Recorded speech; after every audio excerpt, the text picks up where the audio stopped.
আসসালামু আলাইকুম এভরিওয়ান। তো কেমন আছো তোমরা? আশা করি অনেক ভালো আছো। তোমাদের দোয়া এবং ভালোবাসায় আমি অনেক ভালো আছি। মিথ্যা অভিনয় গল্পের দ্বিতীয় পার্ট। তো চলো বেশি কথা না কইয়া গল্প শুরু করা যাক।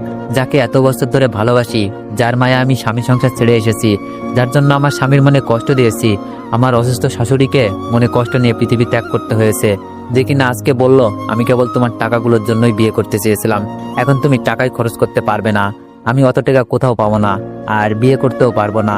আর বাড়িতে আমি একজন অবিবাহিত ছেলে হয়ে যদি একটা ডিভোর্সি মেয়েকে বিয়ের কথা বলি, তবে আমার বাবা আমাকে ত্যায্য পুত্র করতে পারেন।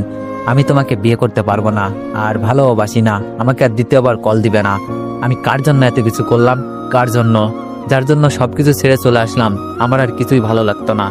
আমার বাড়িতে প্রতিনিয়ত আমার স্বামীর নামে নানান কথা বলতে থাকে। আগে সহ্য হলেও পরে আমার ওই কথাগুলো সহ্য হয় না। উনি কেন এত কথা শুনবেন? ওনার তো কোনো দোষ ছিল না, ওনার মাঝে তো কোনো কিছুরই কমতি ছিল না। আমি তো ভালোবাসাগুলোকে দূরে ঠেলে দিয়েছি। কেন করলাম আমি এইসব? কেন?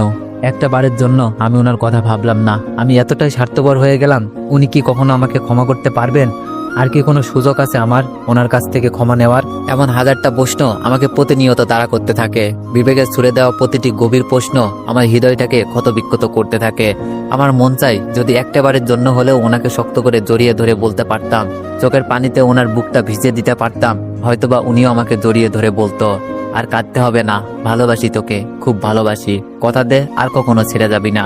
আমি তখন ওনার বুকে মুখ লুকিয়ে বলতাম, এই জীবন যতদিন আছে কখনো আর ছেড়ে যাব না, শুধু একটিবার আপনার বুকে ঠাঁই দিবেন আমায়। কিন্তু এই কথাগুলো কেবল কল্পনায় জায়গা দেওয়া যায়, বাস্তবতা অনেক ভিন্ন। আমি কি কখনো ওনার সামনে দাঁড়াতে পারবো? ওনার চোখে চোখ রাখতে পারবো? ওনার বুকে মাথা রাখতে পারবো? শক্ত করে একবার জড়িয়ে ধরতে পারবো? জানি না কখনো সম্ভব কিনা। আমি পারবো না, আমি হয়তো পারবো না। তবে আজ কেন জানি মনে হচ্ছিল, হ্যাঁ আমি ওনাকে ভালোবেসে ফেলেছিলাম। ওই পুরনো সিম কার্ড, সেই 3 বছরের মায়া আমাকে শেষ করে দিয়েছে, আমার ভালোবাসাকে শেষ করে দিয়েছে। এইসব ভাবতেছিলাম ঠান্ডা মাথায় ফ্লোরে বসে। কাঁদতেও শরীরে অনেক শক্তি ব্যয় হয়, তাই খুব ক্লান্ত লাগছিল। একটু ঘুমালে মনে হয় ভালো হতো। এইভাবে ফ্লোর থেকে উঠে বিছানার কাছে যেতেই ঝুনঝুন শব্দ আমার কানে বাজতে থাকে। হ্যাঁ, ওই দিন আসার সময় পায়েলগুলো রেখে আসেনি। উনিও আমাকে বারণ করেনি, হয়তোবা ভালোবাসতেন বলেই কিছু বলেনি, নয়তোবা আমার সাথে আর কথা বলার কোনো রুচি হয়নি, তাই আমারও আর রাগের সময় খেয়াল হয়নি। বিছানায় বসে এক নজরে তাকিয়েছিলাম পায়েলগুলোর দিকে। রেডিমেড জিনিস নয়, অর্ডার দিয়ে বানানো। একটা পায়েল খুলে প্রতিটা অংশ ভালোভাবে খুঁটিয়ে দেখছিলাম। খোদাই করে খুব সুন্দর করে লিখেছিল এ, আবার একটু দূরে লেখা আই, একটু উঁচু করে আঁকা লাভ, তারপরে লেখা ইউ। এই ছোট ছোট সংক্ষিপ্ত লেখাগুলোর মানে সবাই বুঝে, আমিও সেদিন বুঝেছিলাম। পায়েলটা বুকে জড়িয়ে অনেক কান্না করি। এত ভালোবাসা জমেছিল আমার জন্য, আর আমি একটু অর্জন করতে পারলাম না। পায়েলি কি কেবল এটা লেখা ছিল, না প্রতিটা জিনিসই এভাবে লেখা ছিল?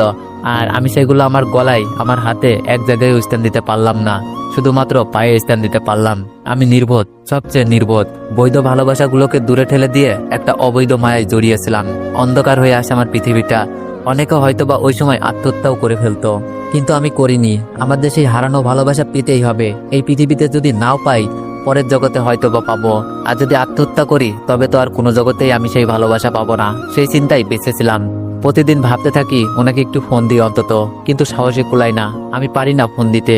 এইভাবে প্রায় 10 দিন কেটে যায়, মনে হয় আরো বেশিও হতে পারে।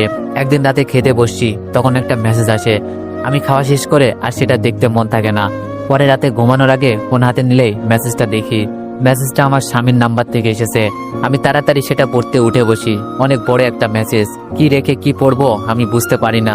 অবশেষে শুরু থেকে খুব মন দিয়ে পড়তে শুরু করি। উনি লিখেছেন, কেমন আছো? আশা করি খুব ভালো আছো। আমি কেমন আছি তা না বললেও চলবে। আজ আম্মুর মৃত্যু 40 দিন হলো। যদিও এই দিন হিসেবে বিশেষ কোনো কিছুই নেই, তবুও আমি এই